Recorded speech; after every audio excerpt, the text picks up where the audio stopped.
We're here with Richard Burdick for session 27 of his numismatic interview, and Richard has brought home some things from the bank today to show us. Now, when did you start buying things made out of coins? Actually, it was just after they started the grading services. I kind of told myself that I'd like something to collect that couldn't be put in a slab. And I'd noticed over the years, I had a few pieces of exonumia, but so that's about when 1986, 87 was when I started more actively looking for pieces of exonumia, things that were made out of coins. And here's some pieces of furniture that you very seldom ever see. I had an opportunity, I think, to buy this set here, which I think is mostly German coins. So this is dollhouse furniture? You could call it that. It's quite unique. Where was this made? Well, there's no way to really know, but being that the coins are all German, I assume they're made in Germany, this particular set. And when I've exhibited this set of furniture at shows, I've had a number of European dealers tell me that they had never seen this stuff, which tells me it must be pretty scarce.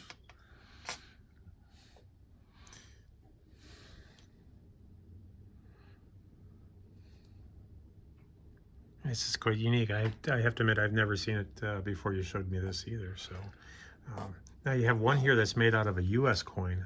Yes, now that makes it, I would say, even better because a lot of Americans collect only American coins. And this is the only piece I've ever seen of this miniature furniture that was made from a United States coin. I thought that's somewhat interesting.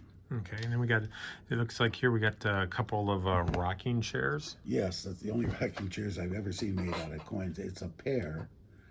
They came together in a collection that was from Chicago. And I sold most of the collection, but these were so cute, I just couldn't sell them. I had to keep them in this table. That's very interesting. A little table with the British trade dollar. Now you have one coin here with the Japanese, looks like a half yen. Very interesting also. Now, I've seen some other chairs very similar to that. Probably at least a half a dozen chairs, very similar, made out of British coins. Okay. And then we have this other little piece here. I don't know if you call that a reclining chair. Yeah.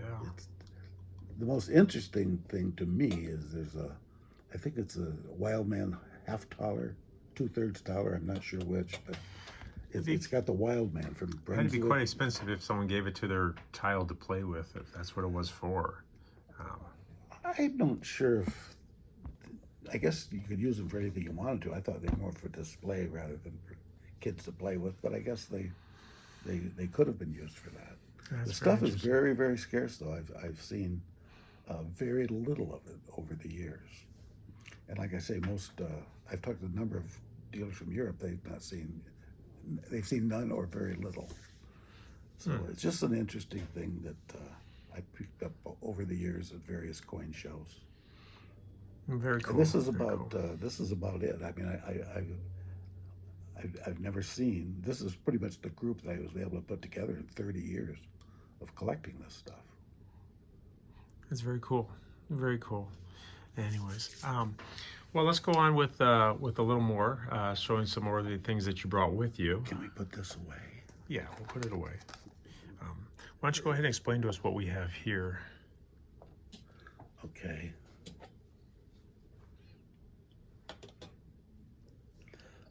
Will you be able to?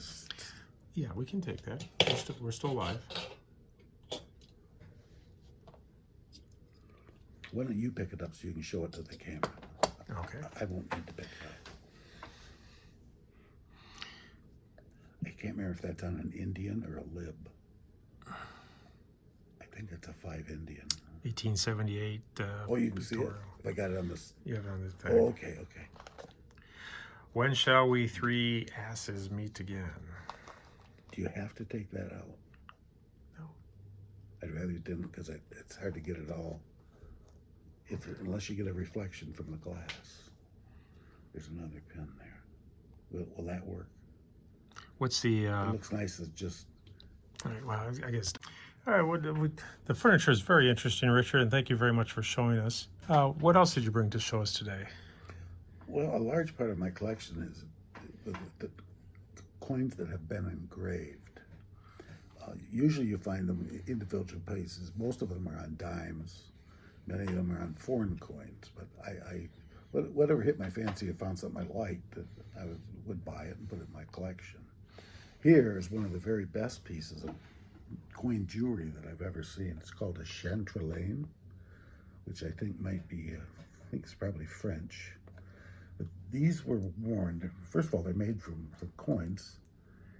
And this is a family piece. This would probably be worn by the head of household, and they would keep the keys on this little clip on the bottom, keys to the house. These are very rare pieces. Most of this coin jewelry they've been cut up to get the individual pieces of love tokens. It's very hard to find original pieces like this, especially necklaces, and this item is called a chantrelaine. Very cool. Unusual thing about this piece is there's some very high grade seeded dimes and barber dimes, and they've got a few items hanging from the bottom. Let's see what the other side looks like. Yeah, they're all engraved, and most of them are what we call pictorials. You see a little frog there, there's a horseshoe. There's many different things that had probably something to do with the family, the person that this was made for.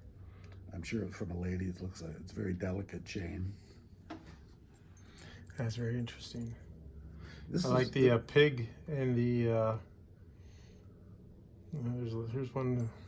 Let's see if we can get the close-up of this one here. A pig with a, looks almost like a medicine bottle or something. Love token necklaces are quite rare, but the unique thing about this one is that it's got a lot of pictorials on it. Yeah, the U.S. flag. Highly sought after by collectors today. This is a prime example where the pieces of jewelry get cut up and sold individually. But here's one that's intact. It's never been broken up. It's totally original. Wow. And now, what is this piece here? This is absolutely incredible. I've never seen anything like this. This is it's a necklace made from $1 gold pieces. In fact, there's all three types, type 1, 2, and 3 U.S. gold dollars. I've never seen a complete piece like this. This is what we call a family piece. I think probably a Jewish family because of this. The one piece that's, I think it's enameled on the other side. No, that's not the enamel piece that I was thinking about. But this has got all the family members' names on it. And it's a pretty big family. Well, it could be cousins, aunts and uncles. We'll never know that part. Would that be the Didn't come with would that be the 18th century equivalent or 19th century equivalent of a mother's ring? So one for each child. It could be easily. We will never know. It doesn't come with directions. But the thing I do know, that here's a Jewish sign right here. That's what tells me it's from a Jewish family. I can't remember that. There's a name for that. It's seen often. I think it might be pronounced hey. It means something. I think it means peace, actually. I think that's what that sign is the sign of. Very, very unique. Very interesting. You know, this piece here is absolutely spectacular. It is. It's one of the favorite pieces in my collection. It's got, first of all, it's made out of $3 gold pieces. Plus there's an English sovereign right in the middle. But when you collect this type of stuff, there's many different forms. There's engraved coins, there's enameled coins, there's cutout coins. and there's overlays, gold overlay. And this piece has all of those in one piece of jewelry. This is an absolutely spectacular piece.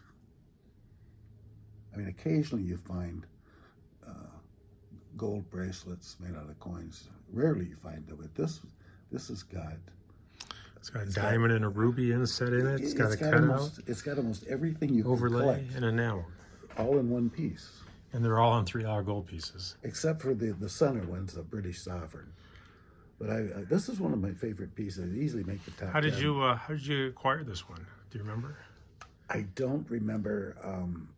I know I bought this from Jonathan Kern, probably 20 years ago, maybe 25 years ago. But it's one of the best pieces of gold coin jewelry that I've ever seen. And another one of my favorites is this watch fob made out of United States gold coins. I mean, this was a considerable amount of money back in the day. And very, very few people could afford to have this kind of jewelry. Just to be hanging on your... Yes, hook your watch onto it. The watch would go in your pocket, and this would be flopping out of your pocket if you wanted to see what time it is. This was obviously a display of wealth. The back side is all love tokens? Yes. And the front side is... They're probably all family members. That would be the reason that they would have those engraved on a piece. Lola, not a name used, still really common, but at that time it was more heavily used. Well, engraved coins really, in England and Western Europe, they were used, well before the Civil War. But during the Victorian era and in basically the United States, engraved coins, love tokens, if you will, became popular in this country. And as time went on, 1880s and 90s, they really had a kind of a heyday. They were very... So did this, people don't do this anymore. When did this kind of die out? Well, there's a reason for it. Things become popular, fads become popular, they come and they go. And after 1900, the fad kind of started dying out. And then in 1909, the U.S. Congress passed a law that it was illegal to deface coins. So there was, people were led to believe that you couldn't do this anymore. And the reason the government did that is that there would be periodically coin shortages. And it gave them a reason to blame this on coins being engraved. There were so many of them being engraved that it was shorting the public of change. Most of us don't think that was really true. It just gave them an excuse to pass that law. So the whole fad kind of pretty much stopped at that time, after 1909. Very well. Now, you brought a little booklet with you today. Let's talk a little bit about this booklet here. I'll show everybody what we got here. Premium list of coins, paper money, and postage stamps. And on the cover it has a pine tree shilling worth between $1 and $3. F.R. Kimball. Do you know anything about F.R. Kimball? I'd never heard of him before. A lot of people have seen little books like this. This one is actually really in great condition. It's really amazing. It shows the New England silver coins between $10 and $20. So, very nice. This is a good way for the maker to advertise his coins, advertise his list. 10 cents per copy. Very cool. Well, thank you for showing that stuff to us today, Richard. We appreciate it, and we'll be back with you in the future.